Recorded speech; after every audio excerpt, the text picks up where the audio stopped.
Olá, seja bem-vindo ao nosso primeiro episódio do podcast Pode Mais. Isso mesmo, aqui você pode mais vendas, inteligência emocional, liderança, gestão, empreendedorismo. Aqui você pode falar mais sobre vida e tantos outros temas que eu tenho certeza que será muito especial, porque vamos contar histórias, vamos receber pessoas especiais, convidados mega especiais. E para esse primeiro episódio, eu convidei aqui um amigo, uma pessoa no qual eu admiro muito e que eu falo para as pessoas que ele é um ser de luz. Então seja muito bem-vindo, Paulo Vitor Xavier Otim. Mas antes de darmos início à questão das temáticas, Paulo, eu quero que você fale quem é Paulo. E aí, se apresenta para as pessoas que vão estar acompanhando o Pode Mais. Bom, meu nome é Paulo Vitor, morador de Luiz Eduardo Magalhães há 35 anos. Legal. Eu costumo dizer que eu sou um nativo dessa terra. Nasci em Goiás, na cidade de Anápolis, mas cheguei aqui com 3 anos de idade. Então, as histórias dessa terra eu conheço bem. Casado com a Leia, aquela mulher que Deus colocou no meu caminho, que hoje é minha heroína também, por tudo que ela faz. Pai do Pietro, pai do Henrico, duas figuras, que assim, 2 presentes de Deus, 2 crianças que Deus colocou no meu caminho, que assim, são a minha razão de viver, aquele meu combustível diário de luta, e que me ensinam um pouquinho a cada dia, e são assim, seres que eu tenho na minha vida, que Deus colocou no meu caminho porque eu precisava deles e eles também precisavam de mim. Perfeito, e é importante essas conexões, né, que vamos tendo como oportunidade ao longo da vida, e que bom poder ter essa conexão com você. Você é uma pessoa que eu admiro bastante e é uma pessoa que vem desenvolvendo uma mentalidade, que eu falo que é uma mentalidade de vitorioso, e eu sei que desenvolver uma mentalidade, principalmente para ser um vitorioso, não tem nada a ver com facilidade, não é isso? Não tem. A gente costuma dizer que se as coisas vêm fácil, elas vão fácil. E as coisas, quando é muito fácil, a gente precisa desconfiar. Não é de hoje que a gente vê histórias de superação. E ninguém se supera fazendo coisas simples. Às vezes a vida coloca a gente em desafios, e aí é onde está o grande problema, a questão do desafio. O desafio, ele para realmente te transformar, ele vai ser difícil. Se for fácil, não vai ser desafio. Vai ser só mais uma ação, digamos assim. Sim. Então aí é onde está toda essa questão de você se superar, fazendo aquilo que precisa ser feito.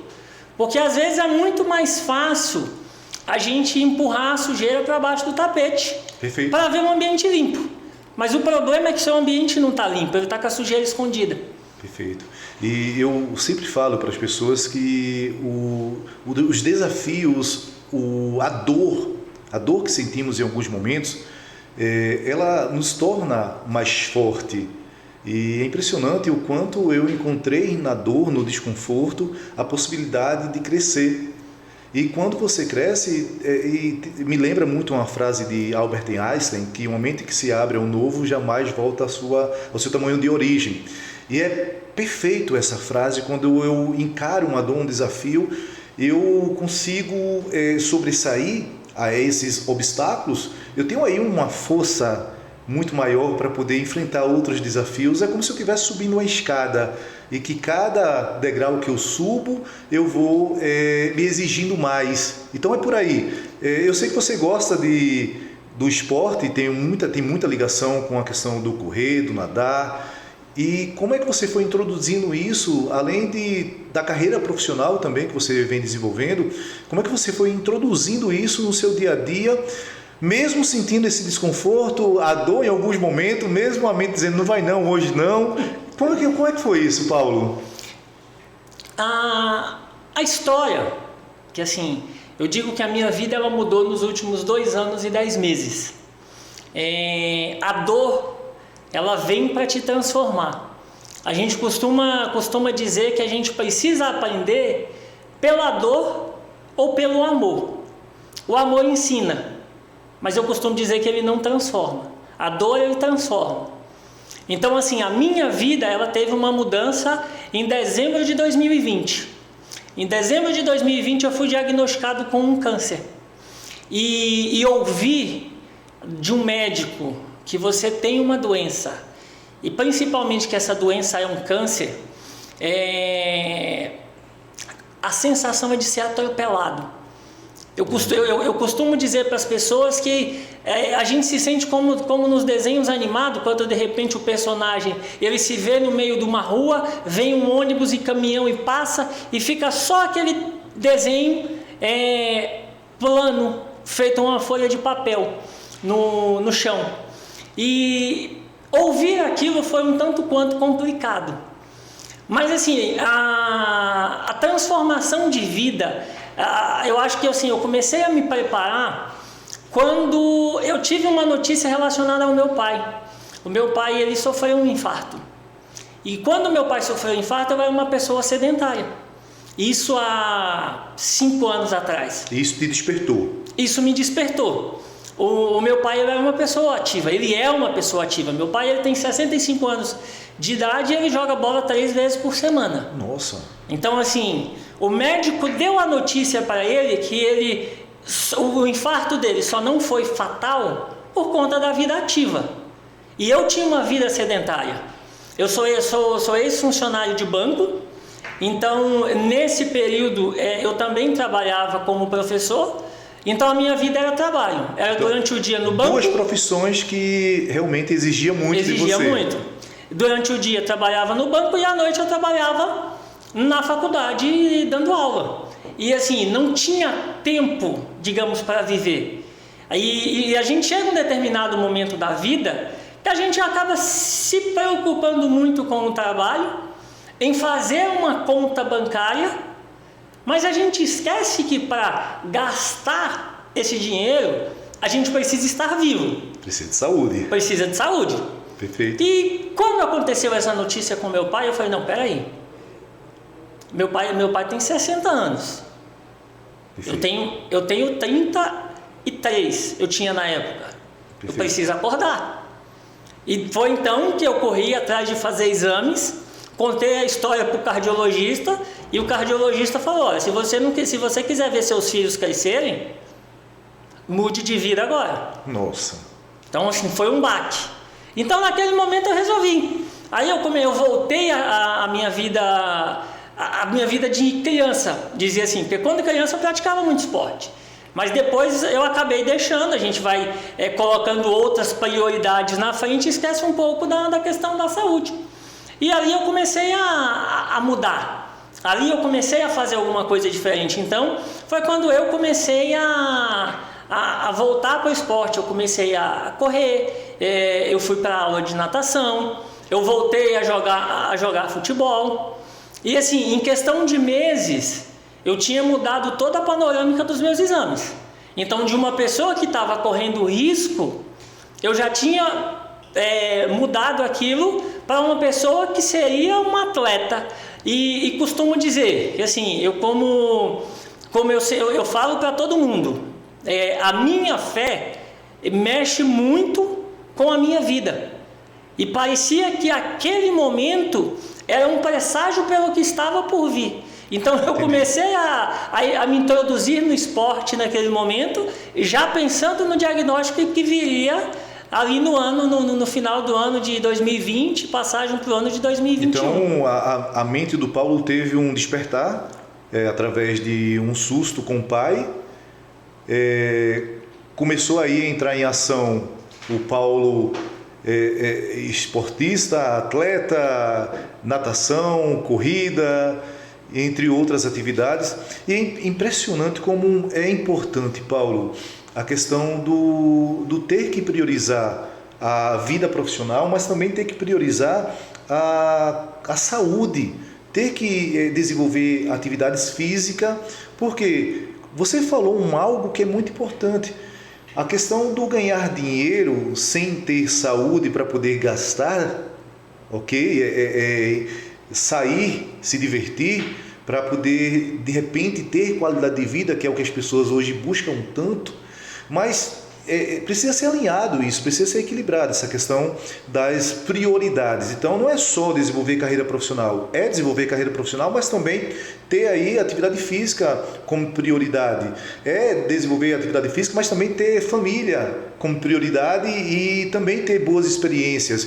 Eu acredito que o ser humano, às vezes, está se contentando muito com um lado e, de repente, esquecendo ou não priorizando um outro lado que são de extrema importância. Esse equilíbrio, quando a gente fala da roda da vida, eu me lembro muito dos pilares sobre ter família bem desenvolvido, o pilar família, o pilar financeiro, o pilar profissional, o intelectual.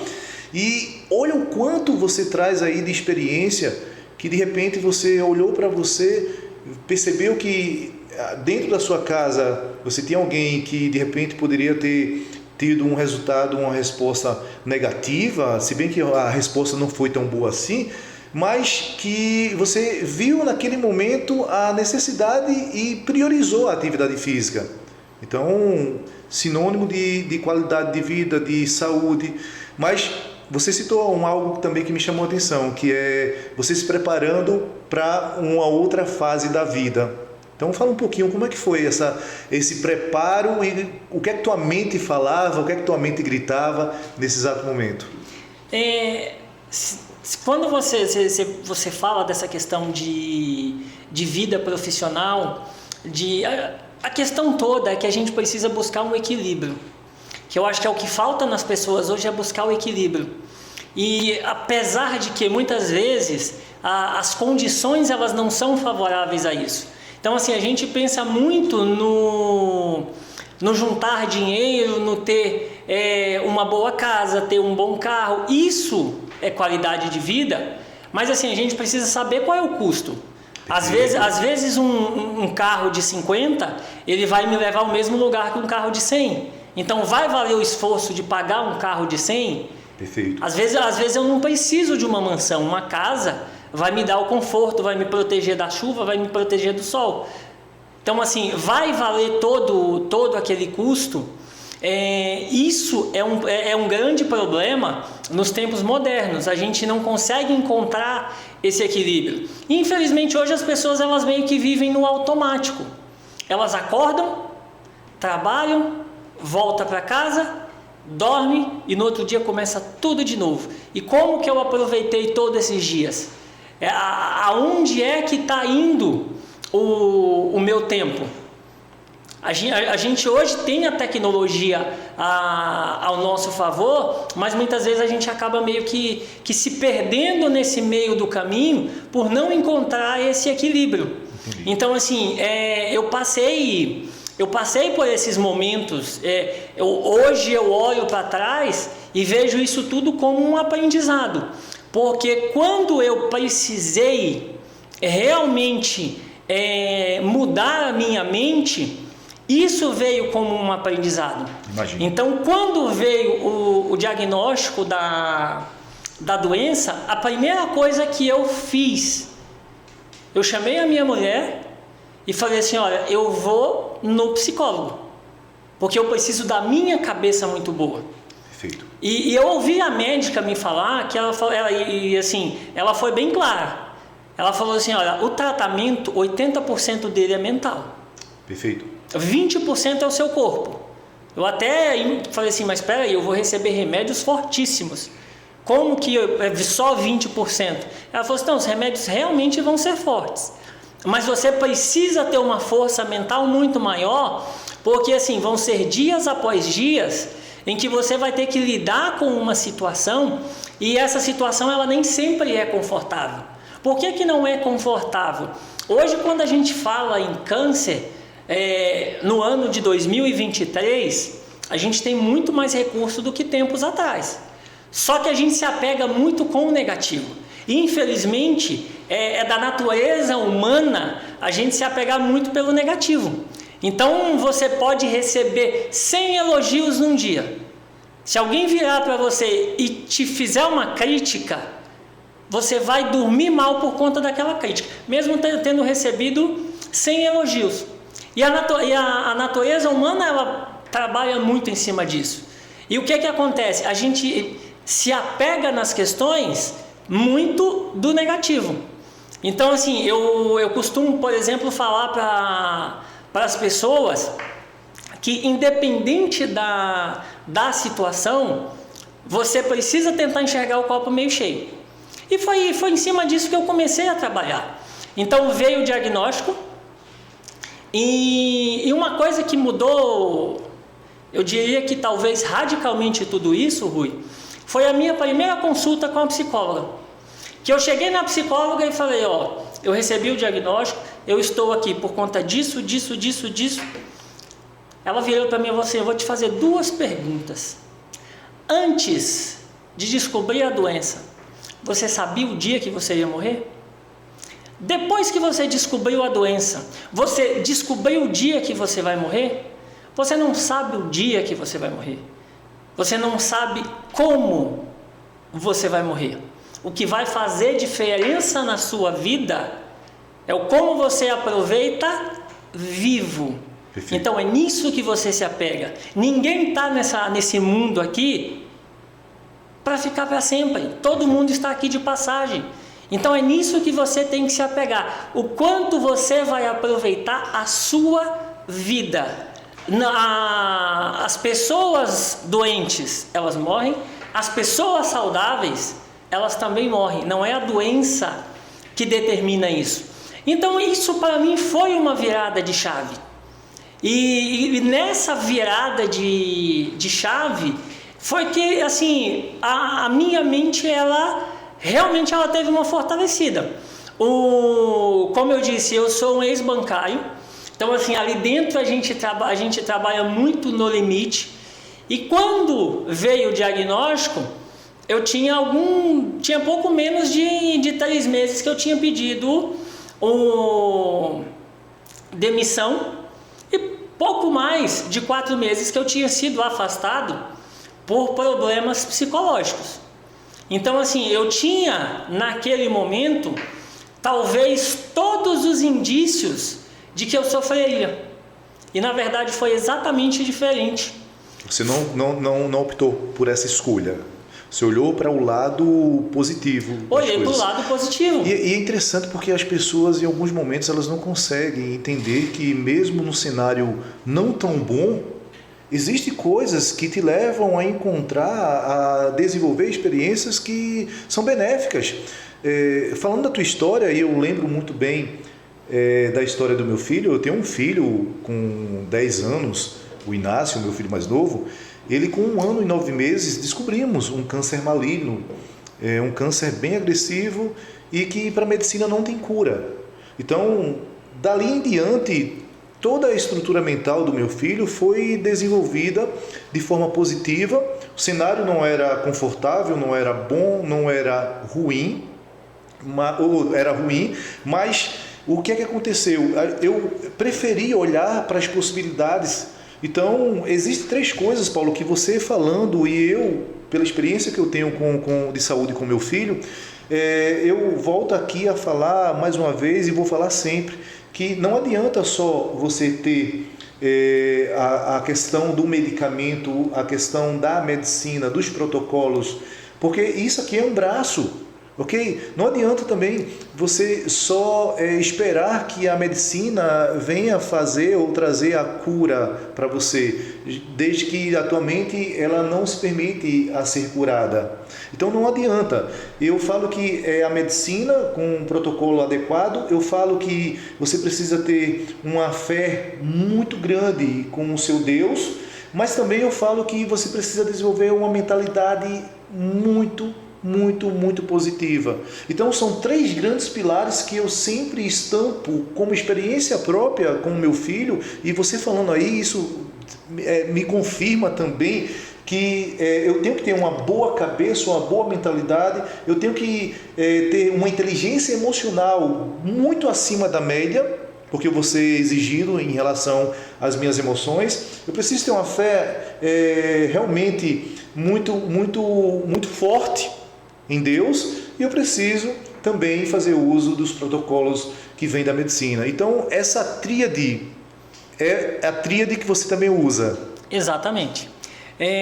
Eu costumo dizer que a minha base, elas são 2 Fs.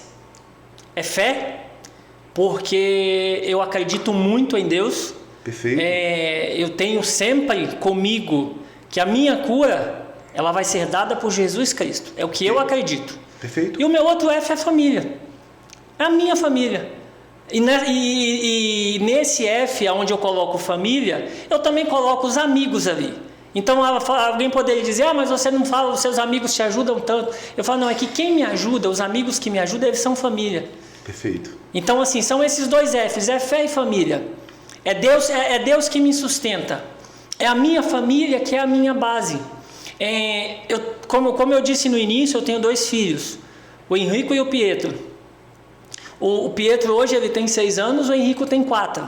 Na época um tinha 3 e o outro tinha 1. O Henrico tinha recém feito 1 ano. Eu recebi o diagnóstico numa sexta-feira, de manhã. Talvez foi o dia que eu me permiti sofrer. Aquele dia eu só consegui falar com a minha esposa. Eu baixava a cabeça e chorava.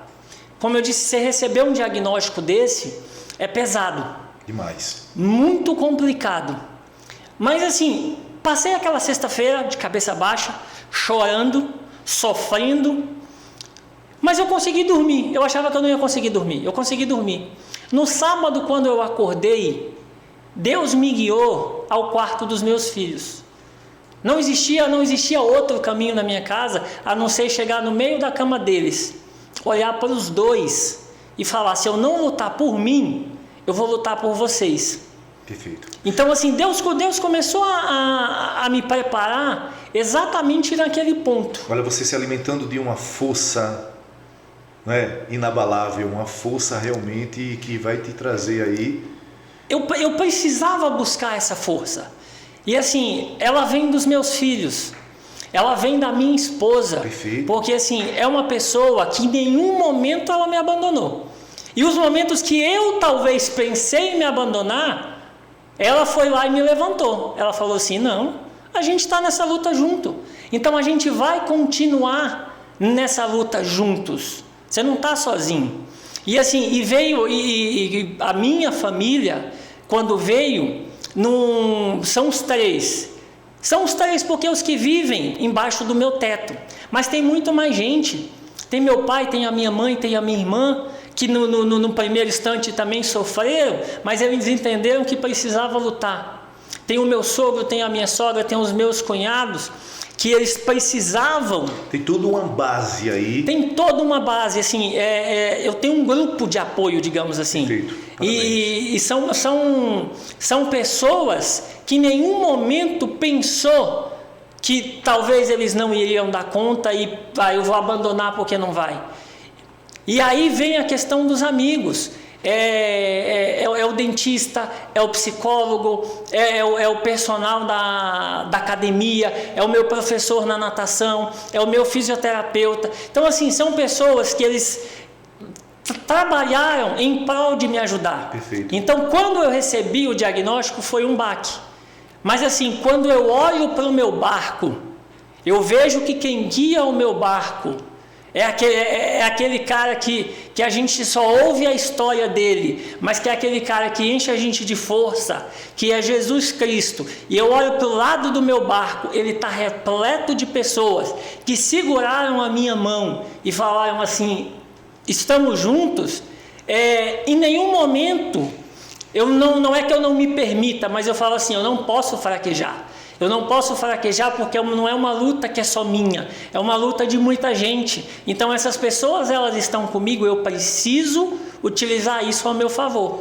E isso transformou a minha cabeça de tal maneira, de assim, uma mente que o momento que eu precisei ser fraco, que foi os momentos que eu passei talvez maiores problemas, eu tinha entrado num sistema tão de tanta fortaleza com a minha mente, que isso foi o que causou um grande problema. Eu falei, peraí, eu preciso também colocar na minha cabeça que em alguns momentos eu vou ser fraco. Okay. E assumir a fraqueza é um sinal de fortaleza. Sim, sim, é importante.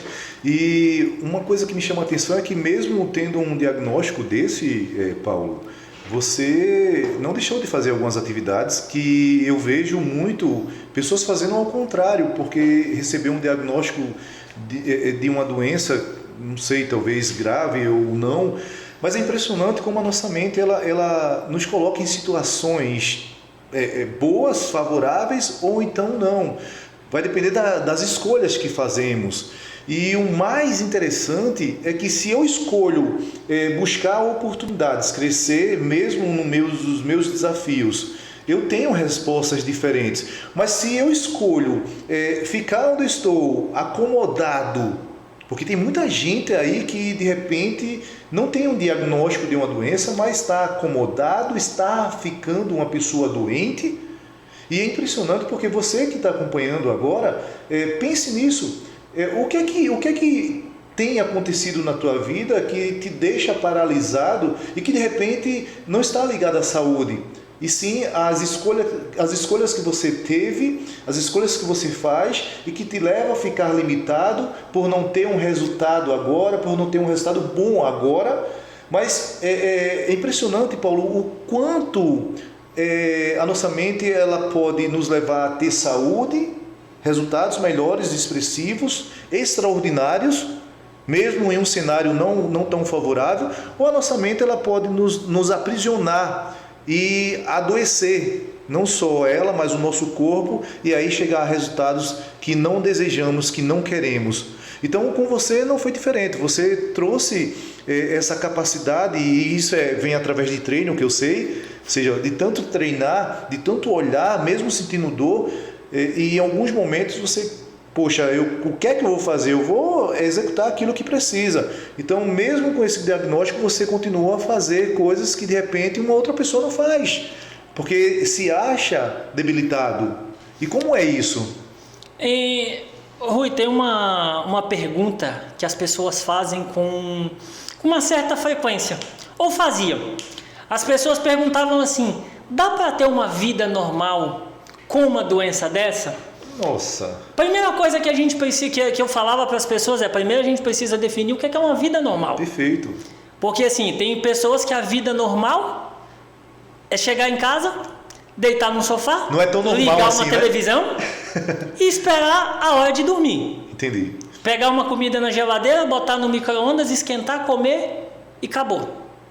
Tem pessoas que a vida normal dela é acordar 5 horas da manhã, ir para uma academia, trabalhar o dia inteiro, à noite ele vai fazer um curso, vai fazer uma faculdade para poder achar uma especialização.